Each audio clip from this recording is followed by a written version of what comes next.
My name is Rachel Morgan.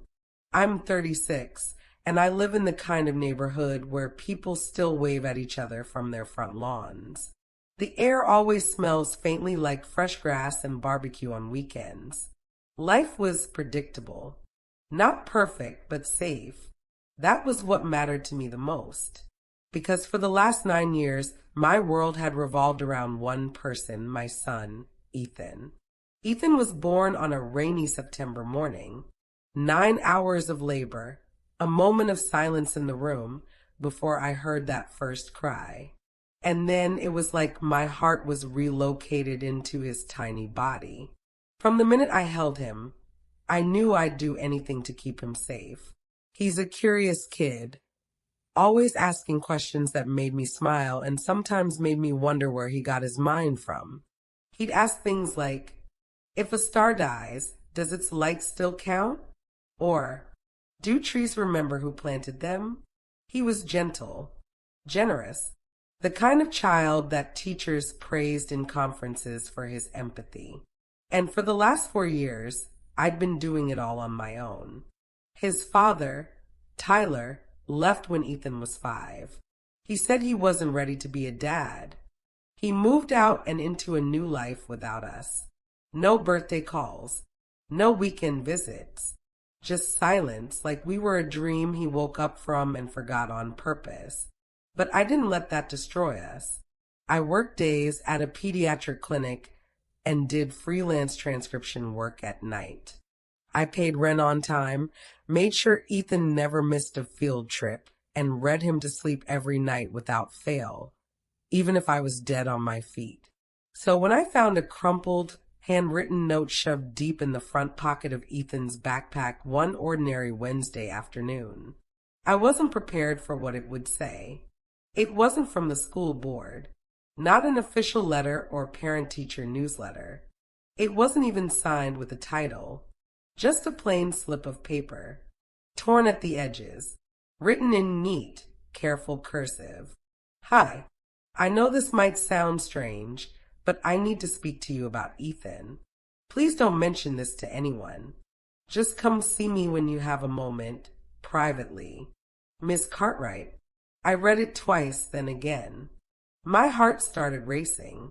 Miss Cartwright was Ethan's 4th-grade homeroom teacher. Mid-40s, quiet, always well put together. I had spoken to her briefly at parent-teacher night a few months back. She'd said Ethan was bright and imaginative, but often seemed lost in his thoughts. At the time, I thought nothing of it. He was a deep thinker like me. But now this fell off. The kind of note someone leaves when they can't say things aloud. The kind that hints at something serious. I tried asking Ethan casually over dinner if anything odd had happened at school. He shook his head and told me he'd been picked to lead the science team project. Then he started telling me all about Jupiter's moons. Not a hint of distress. That night, I barely slept.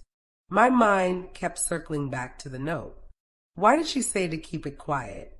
What could she possibly want to say to me, in secret, about my son? The next morning, I told my manager I had a family matter and dropped Ethan off early. I waited until the school office opened, then signed in as a parent visitor. When I arrived at room 204, Miss Cartwright's door was slightly open. She was sitting at her desk, sipping coffee, red pen in hand. She looked up and blinked. Oh, Miss Morgan, you came. I stepped in slowly, heart pounding. I got your note. What's this about? She looked around, stood up, and gently closed the door behind me. I know how this must seem, she said, motioning for me to sit. I wasn't sure if I should reach out, but I couldn't ignore it. I sat down across from her, gripping my purse tight in my lap. I'm not sure what you mean, I said. Ethan hasn't said anything was wrong. She took a deep breath, walked over to her desk, and opened the bottom drawer. She pulled out a small, slightly faded photograph. When she handed it to me, my whole body went still. It was a picture of a toddler. A boy, maybe two, with soft dark curls, light skin, big brown eyes, chubby cheeks, tiny overalls, a dimple in his chin. My mouth opened, but no sound came out, because that child looked exactly like Ethan. Not a little. Exactly. I finally managed to whisper, Who is this? Her voice shook as she answered. That's my son.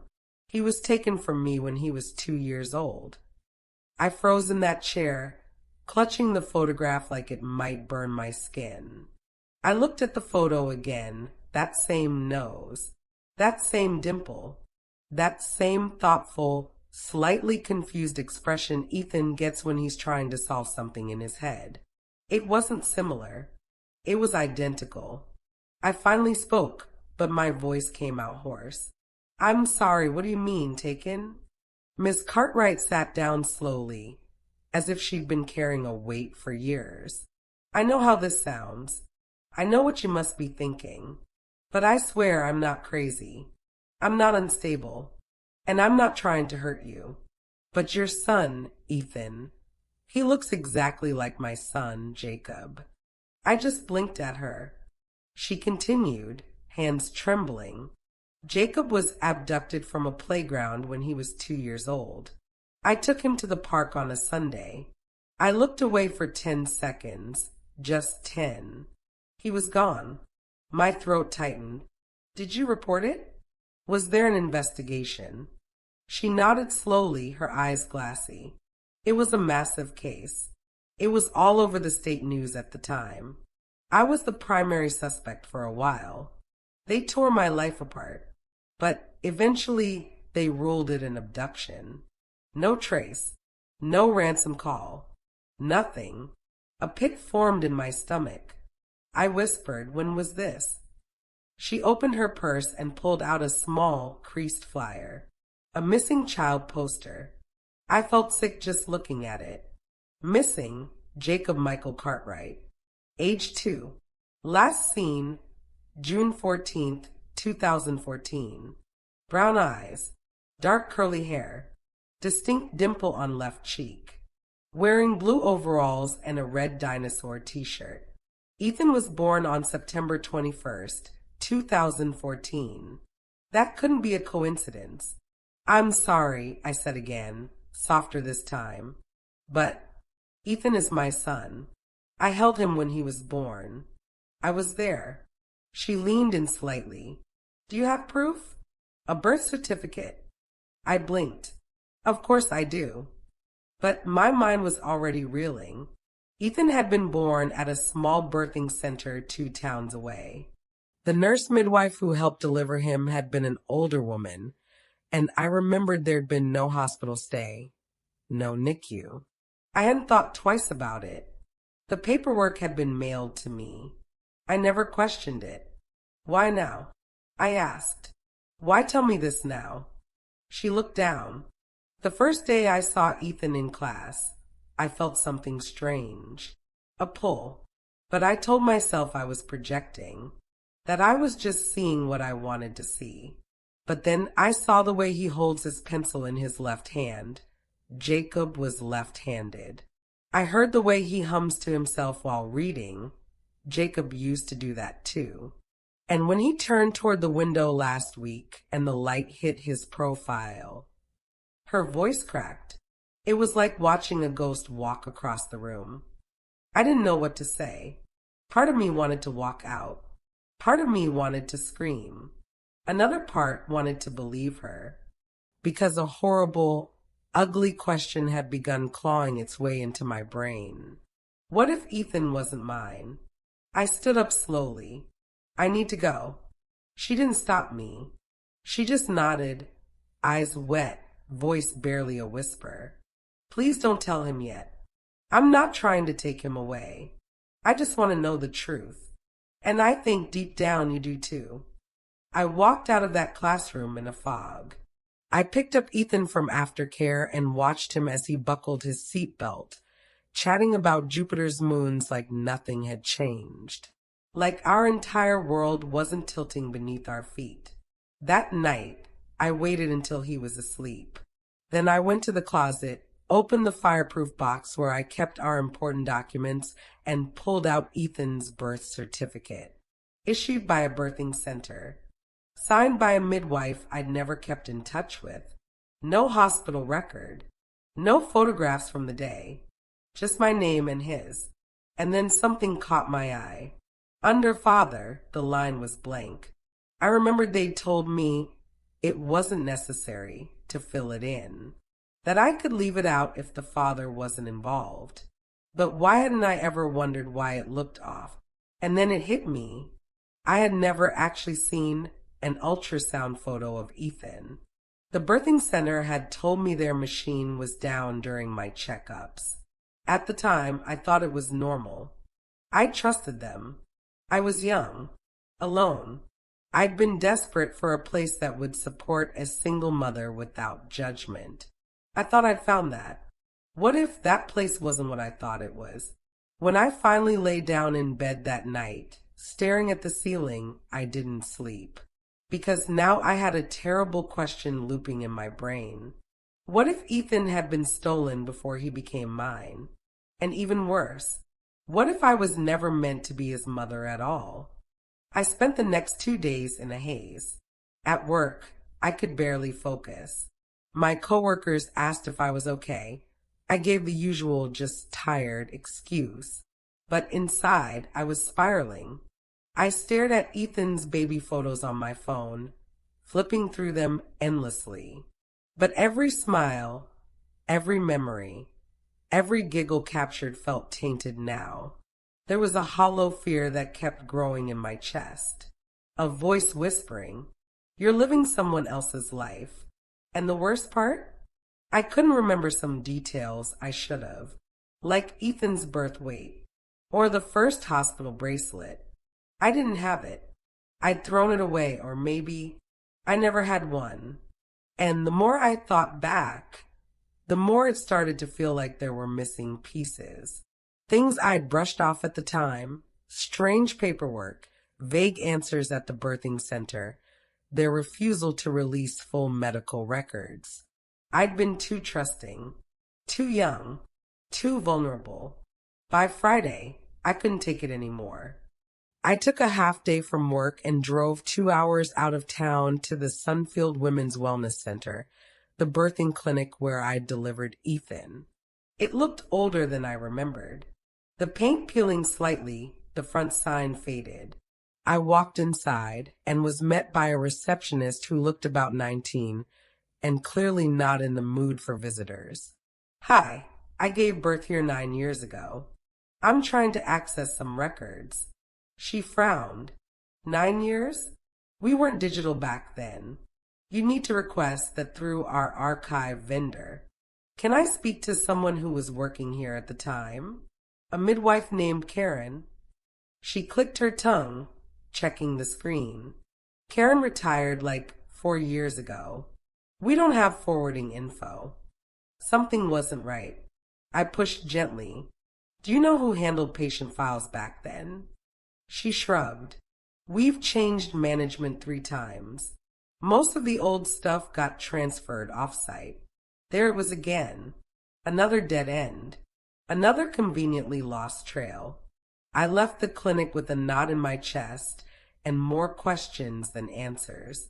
That night, I sat at the kitchen table after Ethan had gone to bed. My fingers hovered over my laptop keyboard. Search after search. Forums, blogs, local news archives. And then I found it. A Reddit thread buried deep in a parenting forum titled, "Has anyone heard of illegal adoptions through Sunfield Women's Clinic?" My hands trembled as I scrolled. Multiple users claimed they'd given birth there, only to be told their child had died. One said she had doubts her baby ever passed away. Another said she was forced to sign papers while drugged. No lawsuits ever stuck, but whispers remained. I followed a link someone had shared to an archived article. It was a local news story from 2016, just 2 years after Ethan's birth. The headline read, Local birthing center investigated for record-keeping irregularities and potential medical negligence. Sunfield had been accused of falsifying medical records. I felt the room spin. If Miss Cartwright was right, if Ethan was really Jacob, then maybe I hadn't adopted him illegally. Maybe I'd unknowingly been given a stolen child. I knew what I had to do. The next morning, I contacted a private investigator. His name was Eric Sloan, mid-50s, former law enforcement. He didn't flinch when I told him the story. Instead, he leaned back, nodded, and said, "You're not the first person to come to me with something like this. But if we go down this road, we do it all the way." I gave him everything I had: Ethan's birth certificate, a copy of the missing person flyer, a photo of Miss Cartwright's son, and the clinic's name. "I want to know," I said, tears welling in my eyes. "If he's not mine, I want to know." He nodded. "We'll start with a DNA test.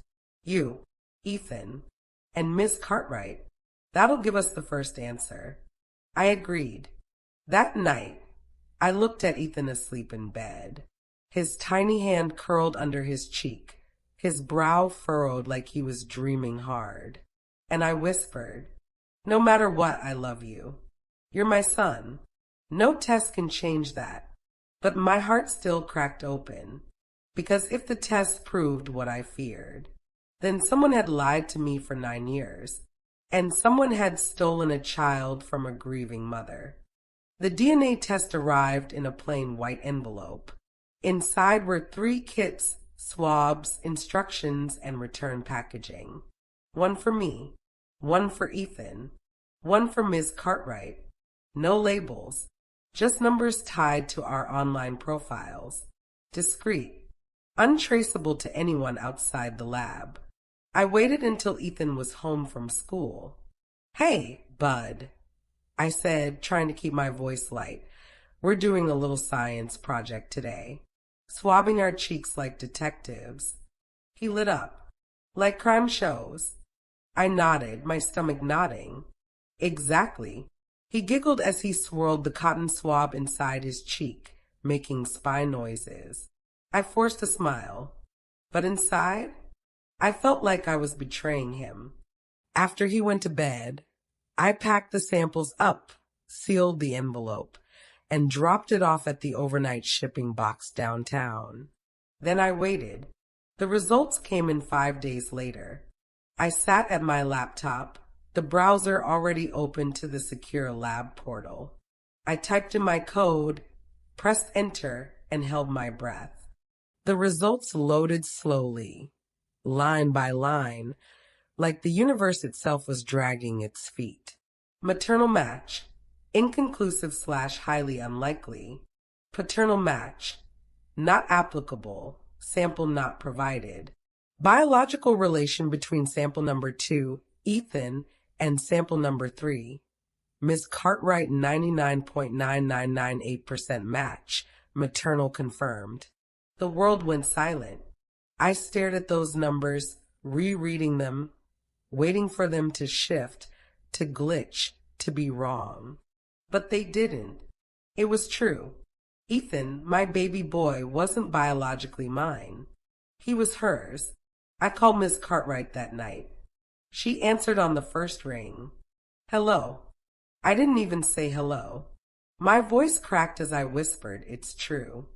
Silence, then a shaky breath. "I know," she whispered. "I got the results too."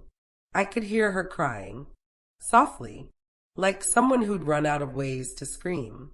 We talked for over an hour. She told me more about Jacob, about the day he was taken, about the guilt that never left her. How she'd question her sanity every time she thought she saw him in a crowd or on a playground. How the pain had become a numb ache that never truly left.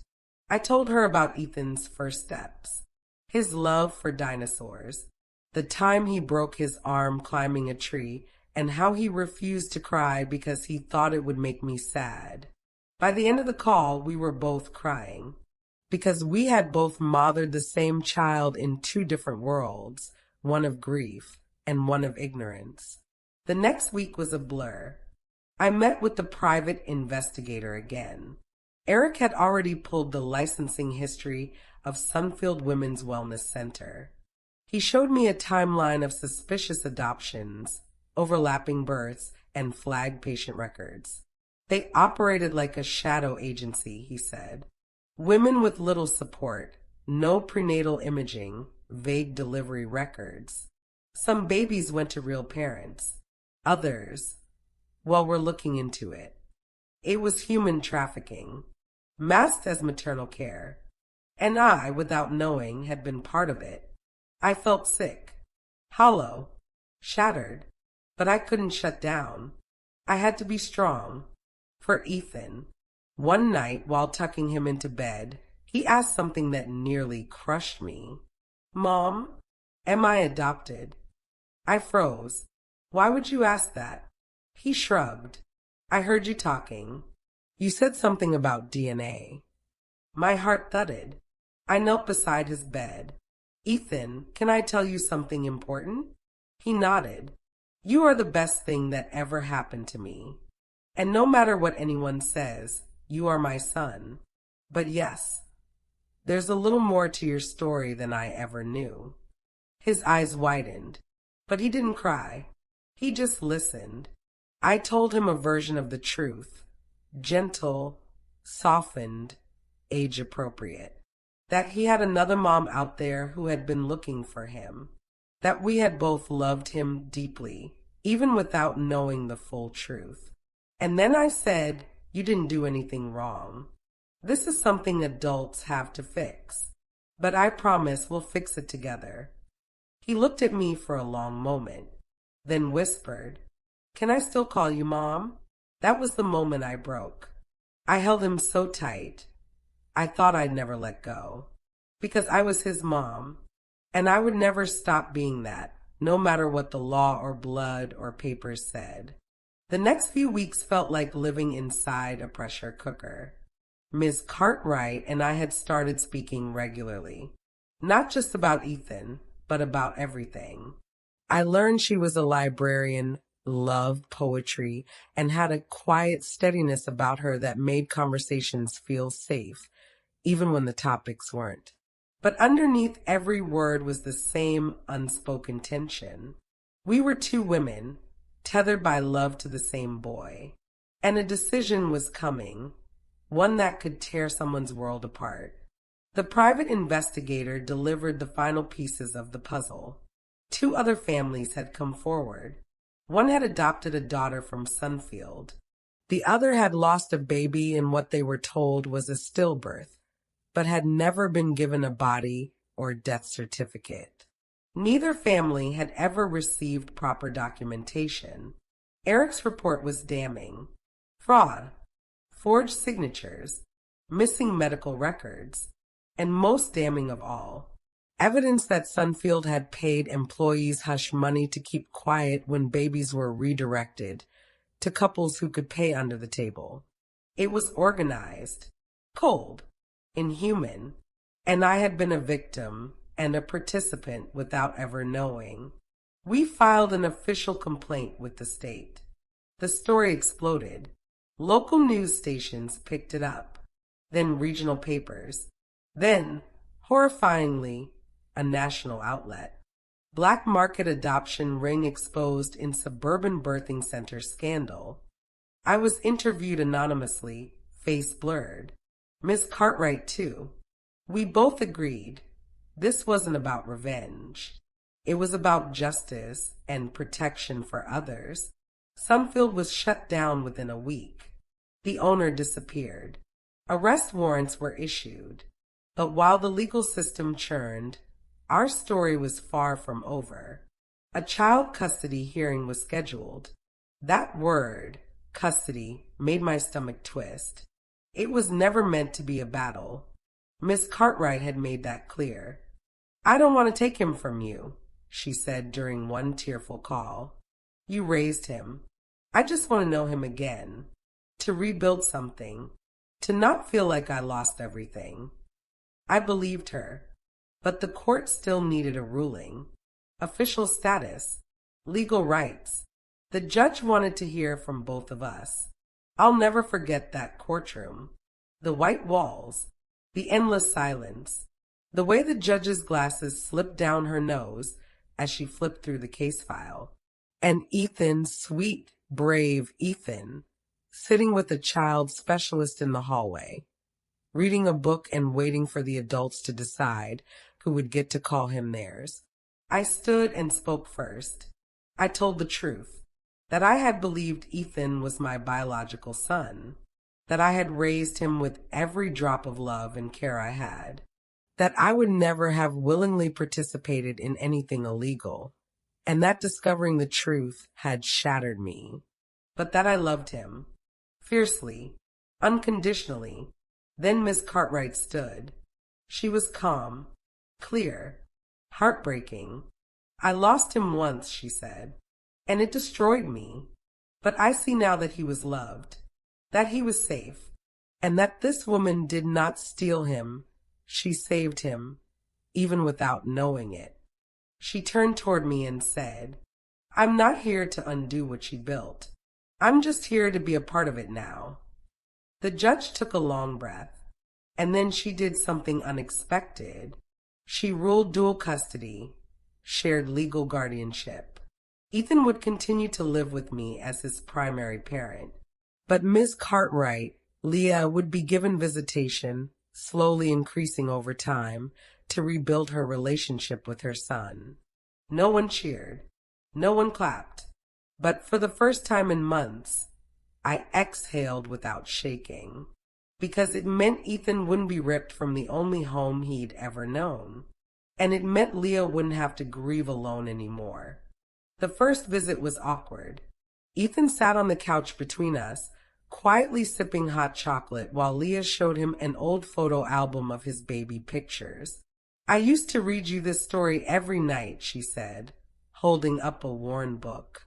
Ethan looked at me, then at her and smiled shyly. Will you read it now? So we sat there, the three of us, on a cold November afternoon. A boy with two mothers, and a story we never could have imagined. 6 months later, our lives looked nothing like they did before that note came home in Ethan's backpack. It's strange how a single sentence, "He looks just like Jacob," can become the domino that crashes your entire world. But maybe sometimes the world needs to fall apart so you can rebuild it the right way. Ethan now sees Leah every other weekend. At first, he was hesitant. He'd cling to me at the door, unsure of how to navigate this new relationship. But Leah never pushed. She was patient, gentle. She brought art supplies, old books, stories about his infancy, and slowly Ethan warmed. I'll never forget the day he called her mom, Leah. His little voice stuttered, like he wasn't sure if it was okay. She just smiled through tears and said, "That's perfect, honey. You can call me anything you want." And that was the moment it shifted, from grief and confusion to healing. For me, it hasn't been easy. There are nights when I cry quietly into my pillow, wondering if I'll ever feel like I'm enough again. If Ethan will start seeing Leah as the real one. If one day I'll be left behind. But those fears are mine to hold, not his burden to carry. Because the truth is, he has two moms now.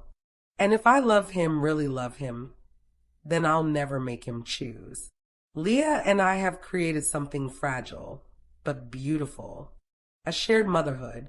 We text about school projects. We alternate on doctor's appointments. She came to his school play last month and brought flowers. I brought cookies. We sat beside each other in the front row. And when Ethan took his bow, he looked at both of us, his two worlds, and smiled like he finally understood that his family wasn't broken. It was just bigger. As for the legal battle against Sunfield, it's ongoing. More families have come forward. A class action lawsuit is forming. I gave a public statement recently. face uncovered this time because I realized the shame was never mine to carry. The system failed all of us, and silence only protects the predators. What they did wasn't just illegal, it was inhuman. But we're changing that one truth at a time. Ethan knows more now. He's older, wiser, and I've never seen him more grounded. I asked him recently if anything felt too weird or too heavy. He shrugged and said, I think I'm lucky. Some kids don't even have one mom who loves them. I've got two. And maybe that's the simplest, purest truth of all. Sometimes, the truth can tear your world apart, but what you build in its place can be even stronger.